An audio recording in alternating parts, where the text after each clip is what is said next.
everybody, welcome to InPower Coffee Break right before Thanksgiving. And it's time to pull up a cup and join us for this episode of the InPower Coffee Break. I'm Dana Theus with InPower Coaching. I'm here with Mary Brodie, also with InPower Coaching, making it all possible. Hi, Mary. Hello. And if you're live on the video, we invite people to come in live on the video with us. Just raise your hand and let us know you're there, and we'll bring you in at any point in the conversation.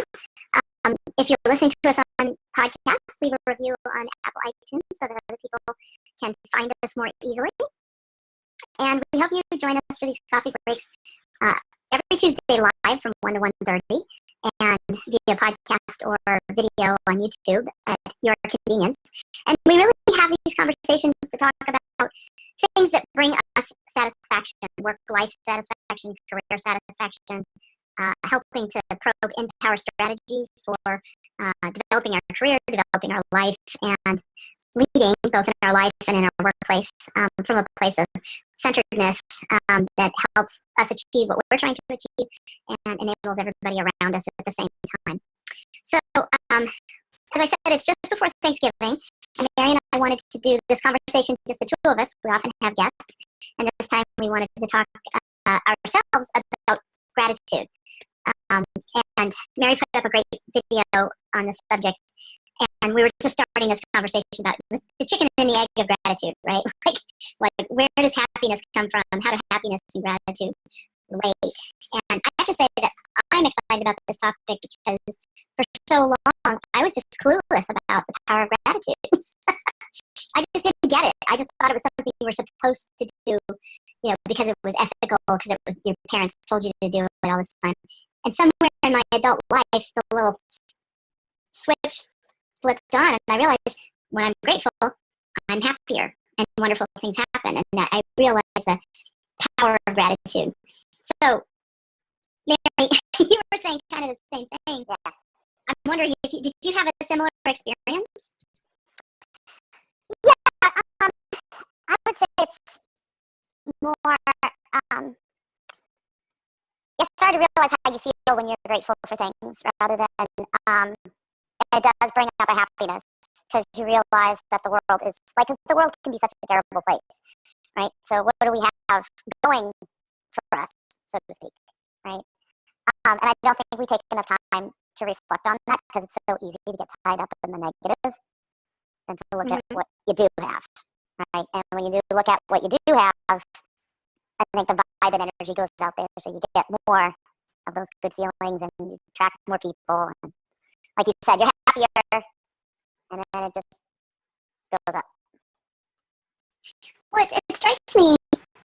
So first of all, I want to point out something you just said that to me was my big aha, because I always thought I was grateful. I always said I said thank you. Right. It took me a while to learn this too. Yeah, just saying thank you isn't enough. Well, I mean, and it's better than not, of course. Right. But there is something really magical when you stop and actually feel gratitude. And it's like this warmth that sort of physically fills you. And what it reminds me of is lately people say, the comedians are all saying this now, it's like you can't be afraid and laugh at the same time. And you can't feel gratitude and fear at the same time. You don't coexist. And when you live in fear, you forget what it's like to not feel it, right? Right. Gratitude, when you allow yourself to feel it, and you have sometimes you're out of practice. You have to actually stop and just feel it, and it kind of grows right from your heart, at least it does for me. And all of a sudden, fear recedes, and sometimes that's an uncomfortable feeling if you're used to feeling fear. Yeah. Because you can't feel them at the same time. But to your point, when you grab onto that, you go, no, but this is how I want to feel more of the time, most of the time. And feel grateful for being able to feel it. That's when you can really let gratitude replace fear in your life. Yeah, I think we live in a very fearful society in general. So it's easy. I think it's almost like the fallback is to feel fear than to feel gratitude. We're not really, like you said, we're not really taught how to feel grateful. We're just taught to say thank you. Right. That's nice. But what is like to sit and wonder like, how people don't need to, right? And that's what I think we forget sometimes. They don't need to say nice things to you, right? They don't need to give you attention. They don't need, like, you don't really, like, the world doesn't owe you anything, right? You come here and you're here, right? And that's it. It is what you make of it. Everything else is an extra. And if you have that perspective, I think it's a Buddhist perspective, right? Everything else is an extra. And you start to look at that, like, then you look around, you're like, wow, this is pretty cool. You know? Yeah. Actually, I had forgotten about this. You know, what was one of the first places or first times in my life where I saw the value of gratitude, not just like feeling it for myself, but in social situations. I was in Germany. I don't know. It was probably like the mid-80s. I was in Germany, and it was my first time. I'd been like to Europe once, but it was my first time in a non-English speaking country. And I got off the train, and I was totally lost. I had no idea where I was. And this woman comes barreling into me, and just like hits me. And then she says something nasty to me, and I'm like, wait a minute. And because I couldn't speak English, because I couldn't speak German, because I didn't know where I was, I didn't have any friends, I felt completely powerless.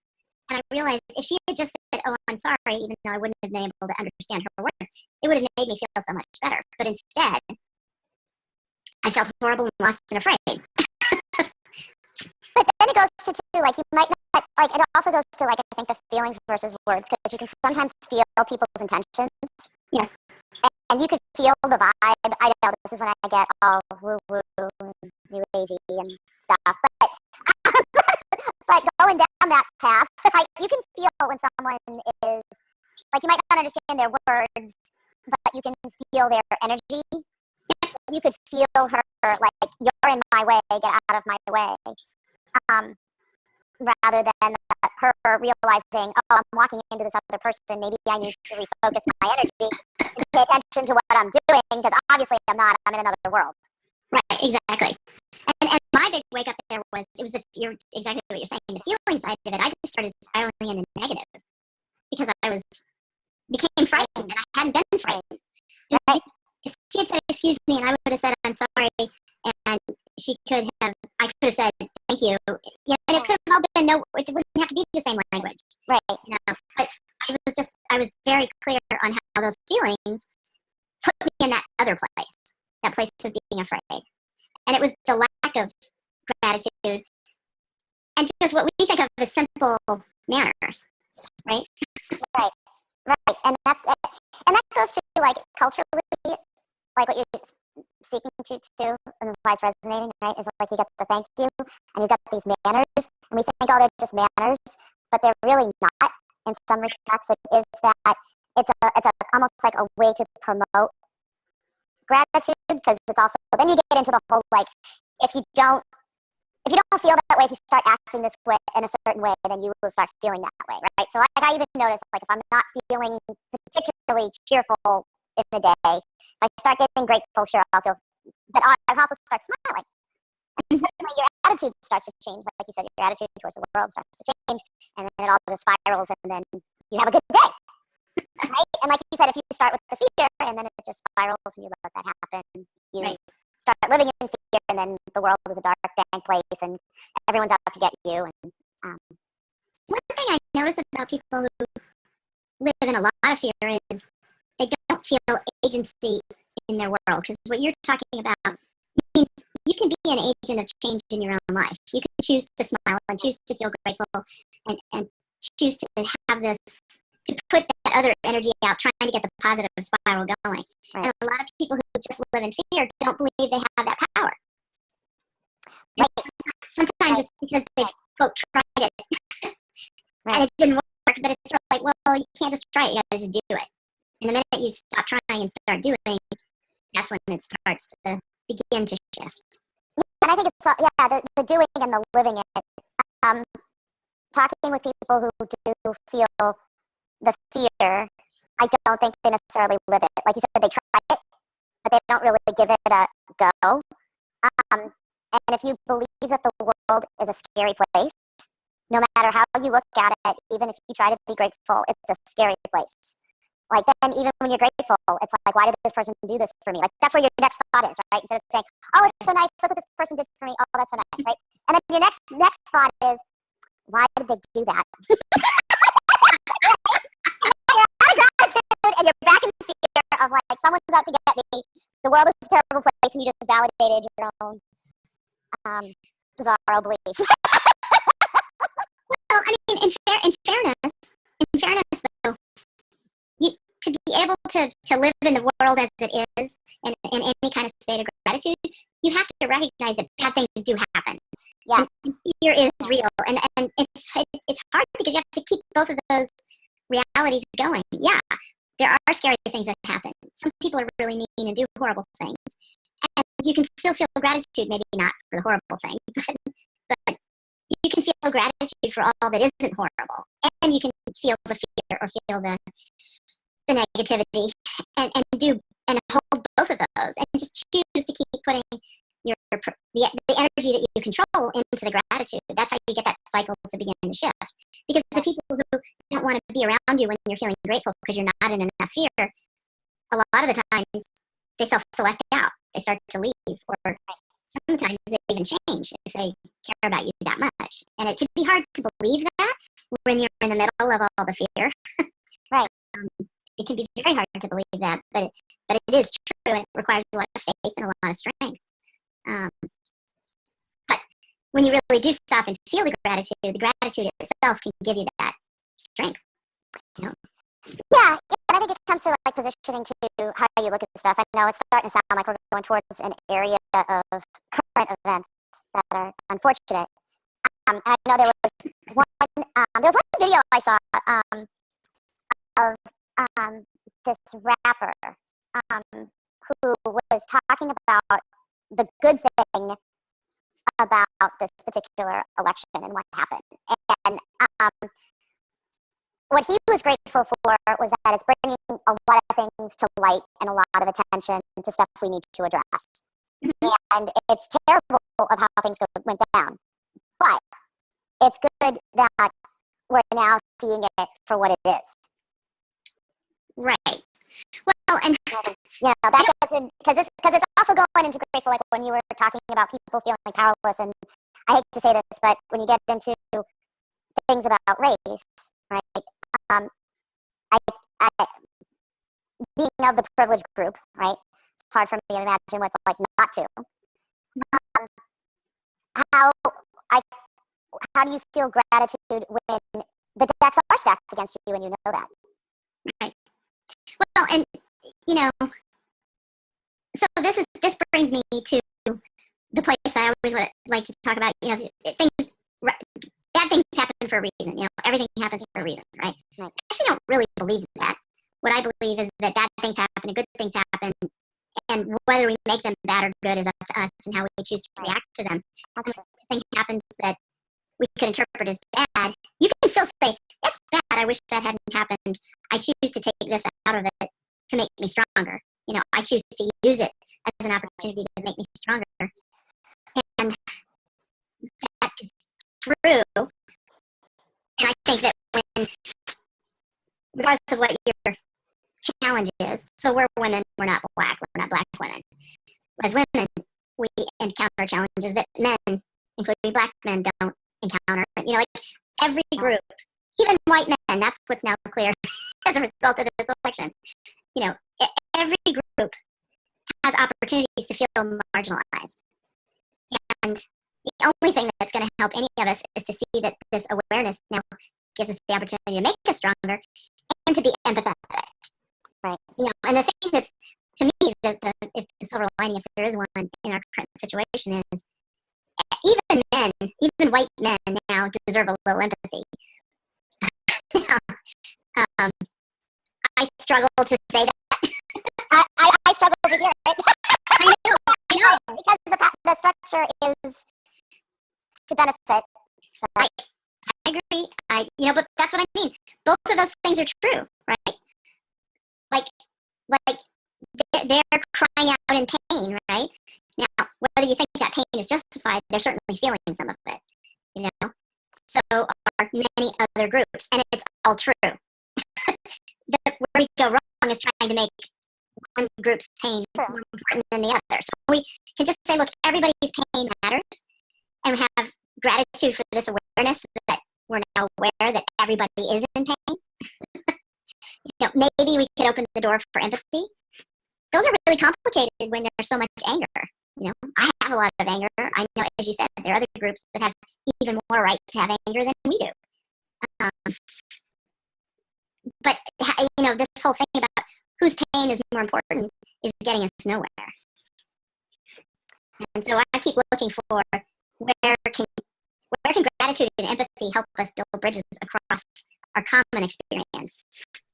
Yeah, I think there needs to be a lot more education of how society is structured. I think there's been a lot of, I'm trying to also tie this also in my head as I'm talking back to gratitude a little bit. But let's not get too far. Yeah, that's the thing. That's what I'm trying to go back to, because I think this is where, look, watching the video, it's good that we are getting awareness, but I think there's a lot of education that needs to happen about our society in general. I think there's a lot of misunderstanding, maybe that's a better way to put it, of people saying, oh, I'm getting, marginalized, when in fact society does. It always has benefited you, and it still does benefit you. You still do have the opportunity. We have to look at the system and how the power structure exists, right? And what is that power structure, and how has it been perpetuated? And educating people so they see it. I don't know. That's where I see I see the gratitude. When it goes to this whole event, I see the gratitude is we have now the opportunity. This is where I'm grateful. We have the opportunity to do the education, and try to build the empathy of the education. And again, seeing the society for what it is, not what people have thought it to be. Mm-hmm. I don't think many people have the full picture. Yeah, and given the current devaluation of facts. Well, that's a whole separate ball wax. Yeah. Well, unfortunately, education kind of has to rely on facts, and given that facts are now relative, bringing it back to gratitude again, I personally have been trying to experience what we're going through both the lens of gratitude and empathy, from the standpoint that, like you said, the rapper said, I'm grateful that we now understand an undercurrent of pain that we weren't aware of. Right. And now we have something that we can work with because we understand it now. Right. And I really believe, yes, I do think that information is critical, but I think even more importantly that information, empathy, on all sides. Trying to figure out how can we bring empathy into our culture. And you know what? I kind of go back to where we started with gratitude. It's like when you are genuinely feeling gratitude, when you're genuinely feeling empathy with other people, they can feel it. Right. And so in that sense, even though we feel powerless with this crazy world we're now living in, we have the power to feel gratitude. We have the power to feel empathy so strongly that the people we're with can sense it and can feel it. And I've been working on gratitude more than empathy. I'm starting to think I need both of those. I need to bring both of those forward in really everything I do, so that the people I'm encountering can feel it. Which is easier said than done sometimes, and that's why it's a practice. Right.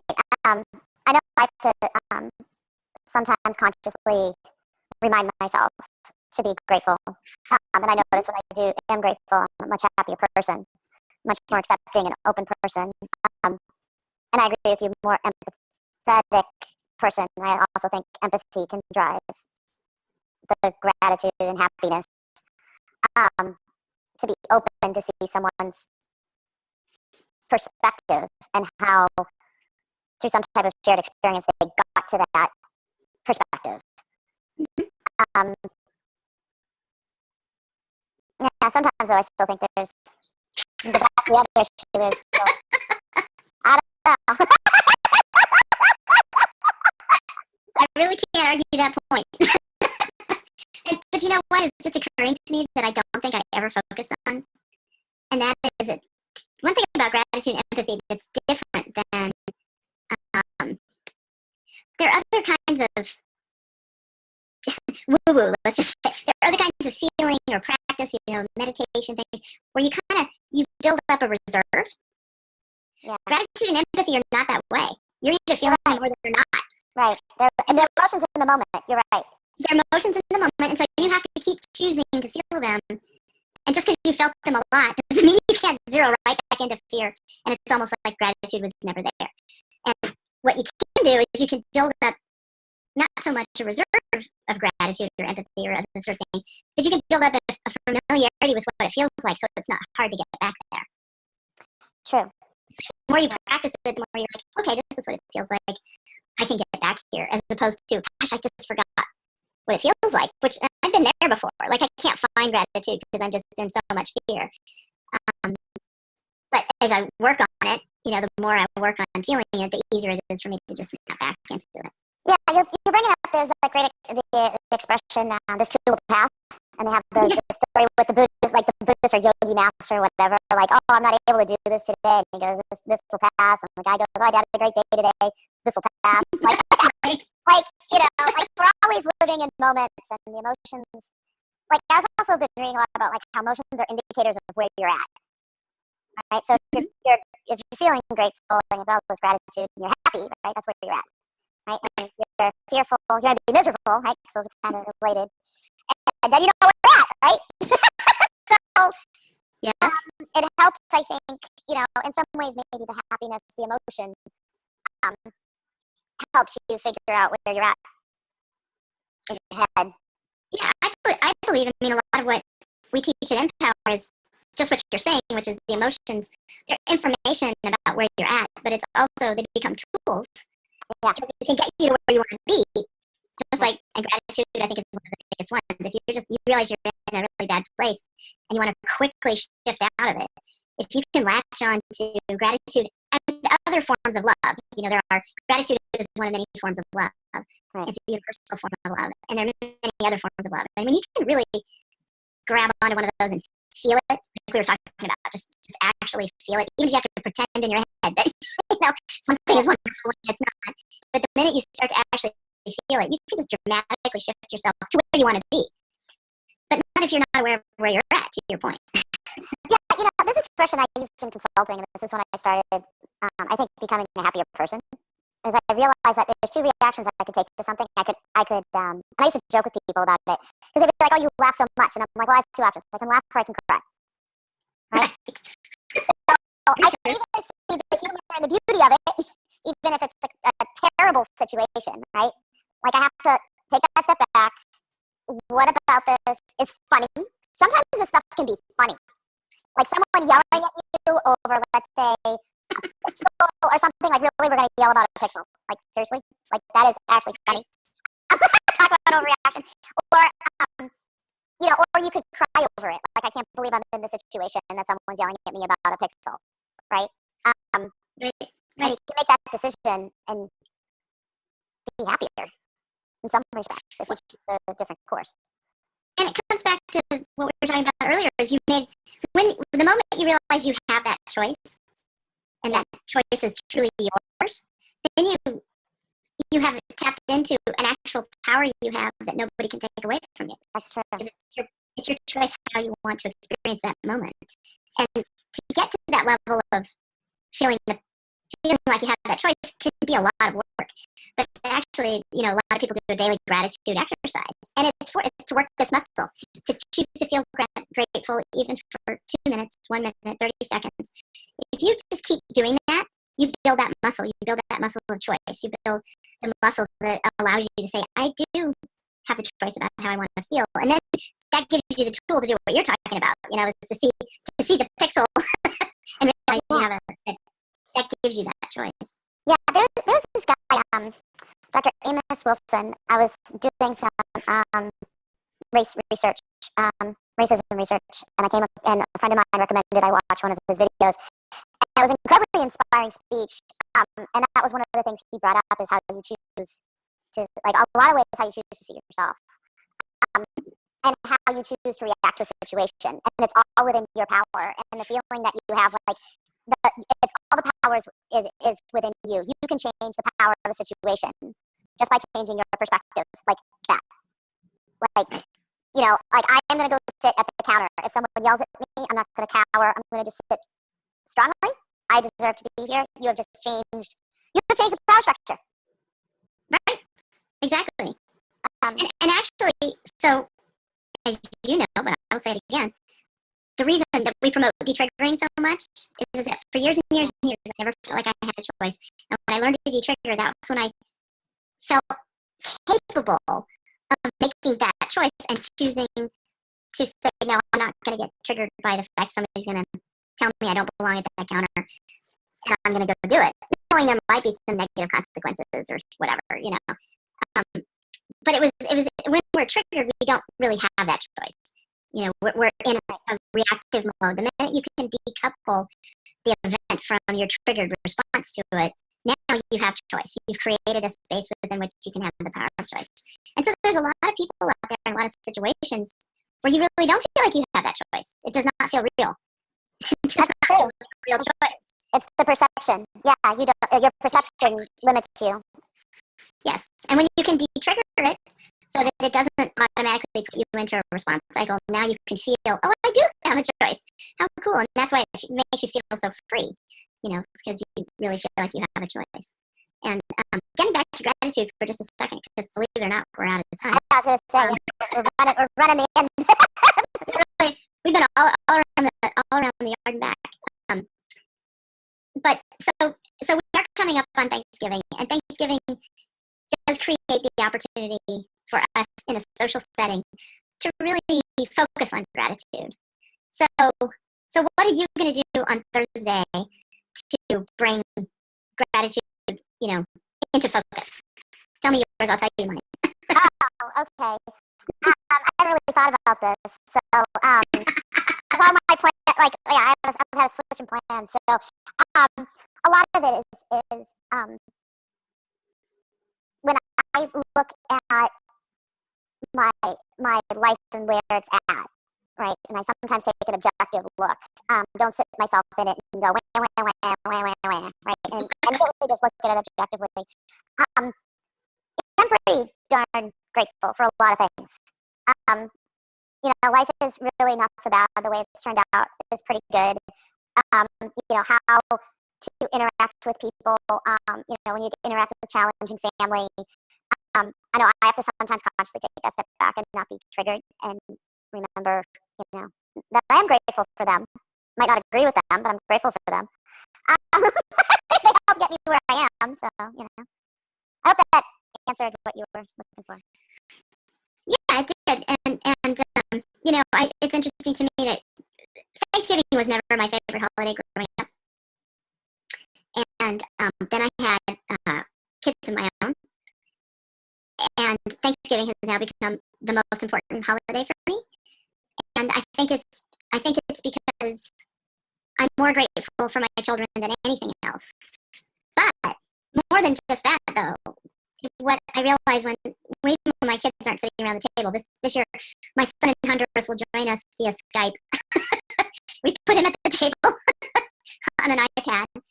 And what's amazing to me is that in that moment in time, I realized, you know, all the people we're connected to. So it's like the 4 of us or the 6 of us or the 10 of us at the table. And then I just stop and really look at everybody that we're all connected to in gratitude, you know, in love. Right. And I'm overwhelmed and overcome by this sense of gratitude for all the human connections. And it's like, I can do that anytime we sit at the table together, which isn't very often anymore.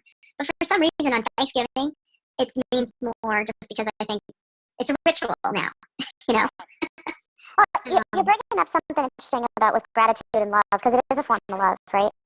So when you're grateful for people, you know, I know that's where I look at a lot of key people in my life. I'm very grateful for them, and it is a form of love.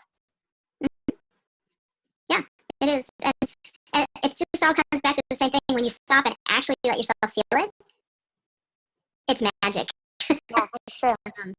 But you have to, it's not always something that's easy to walk around doing. So everybody listening, take 30 seconds to stop and actually feel it. And we promise you'll feel better and feel loved. And you have our gratitude for joining us on this topic. So thank you, Mary. This was a lot of fun. I'm very grateful for you. Grateful for you too. Maybe we should have opened with that, right? Oh yeah, I'm so great.